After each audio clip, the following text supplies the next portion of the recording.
As the climate change crisis is an ongoing issue and construction accounts for 39% of all annual CO2 emissions, as designers, we have the chance to change this. Mangrove Island was designed to work closely with and aim to achieve three of the UN Sustainable Goals: climate action, life on land, and life below water. So, climate action will be focusing on sea level rising and the prevention of erosion of habitats and land. This will also work in conjunction with mangrove systems and oyster farming, which will work on cleansing the water for the aquatic life. Life on land will be preserved by making sure that their habitat is not threatened by the rise of sea levels, and aquatic life will be preserved by making sure that sea levels and salt levels don't rise, preserving the animals. Mangroves were generally dismissed as swampy wastelands, although after studies, they have been proven to be one of the most efficient systems in the ecosystem. Mangroves sequence 5 times more carbon in their soil than a tropical rainforest. The complex root systems of the trees trap sediment and pollutants and act as the first filter against ocean pollution. By this, they are able to stabilize coastlines by holding the sediment within their roots.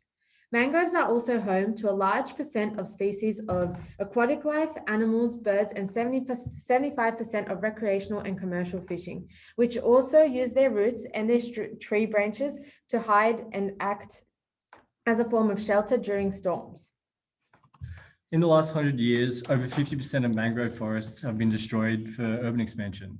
So there have been a number of projects for mangrove restoration across the world. And one of the most successful that has been recorded today is in Florida by a man named Robin Lewis, who has now replanted 30 sites across USA and in 20 countries worldwide. He basically came up with a ratio for 30% in a day, 30% of the mangroves needs to be dry and then 70% needs to be underwater, which greatly increases the pre-adolescent life growth spurt. And then once the roots have stabilized themselves, they are able to grow and become a strong mangrove rainforest.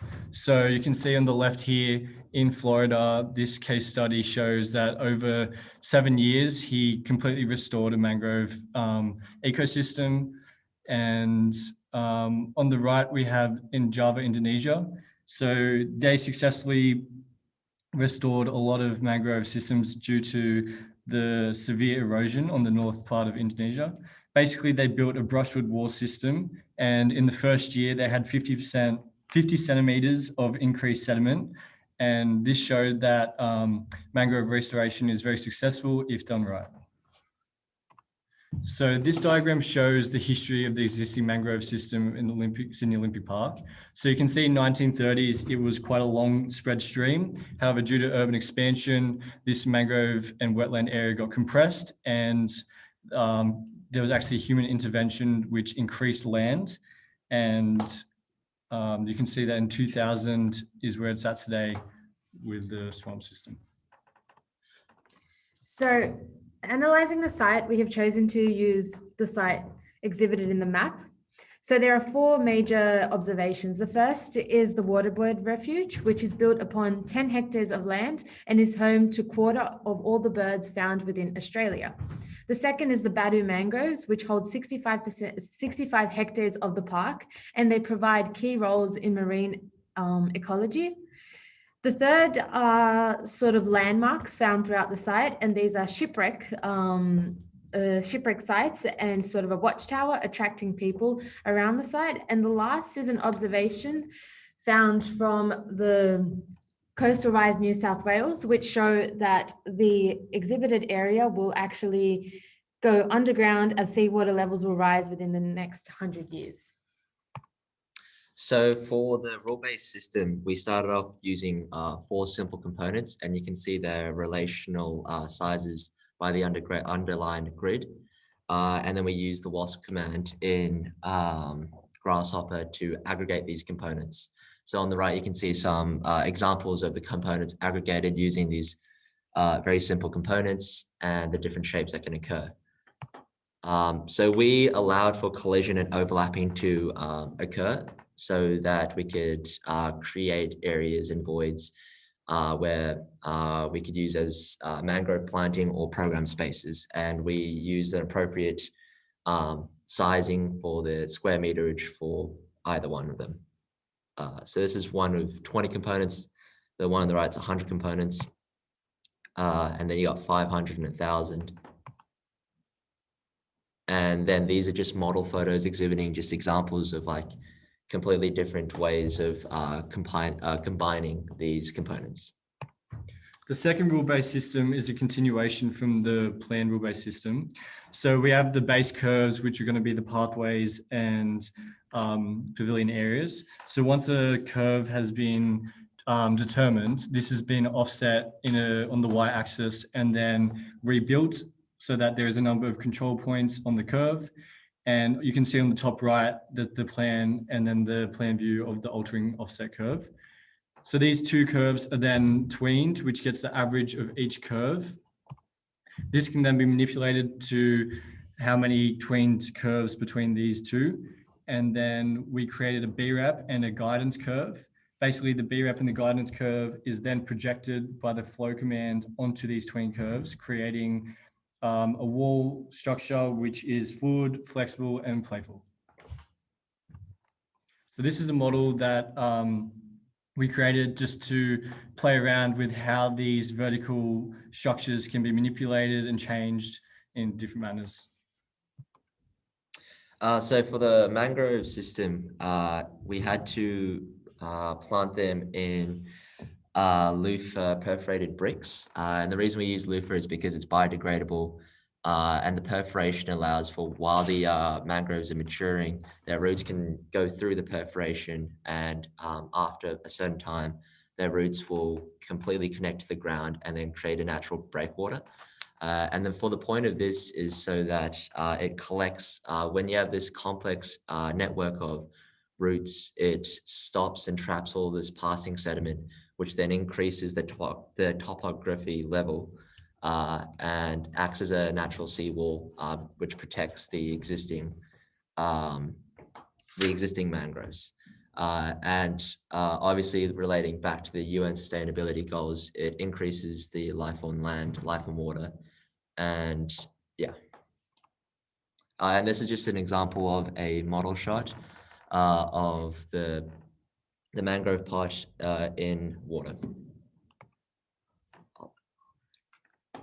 So this is the master plan, and so we have some, as well as having an entire mangrove system, we wanted to increase user experience and kind of redefine the perception of the Parramatta River and kind of get people to come to the site. So we have, for example, a pool which will be naturally filtered.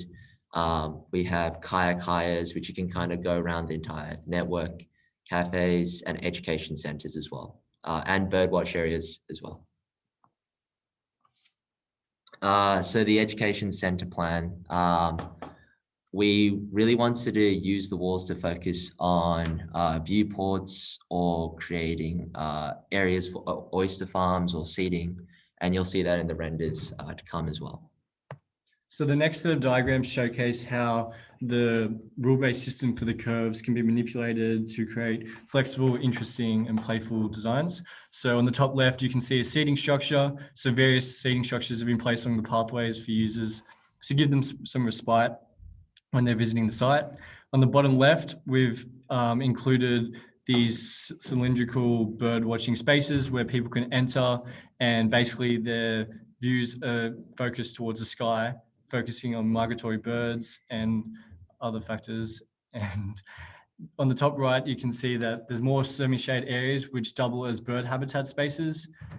And on the bottom right, there's viewport areas which have been used to convey focal points on external surroundings, such as the mangrove trees, or other activities such as bird watching. On the top left, we can see that the viewport spaces have been included to allow users to take a minute to pause and reflect on the surrounding environment.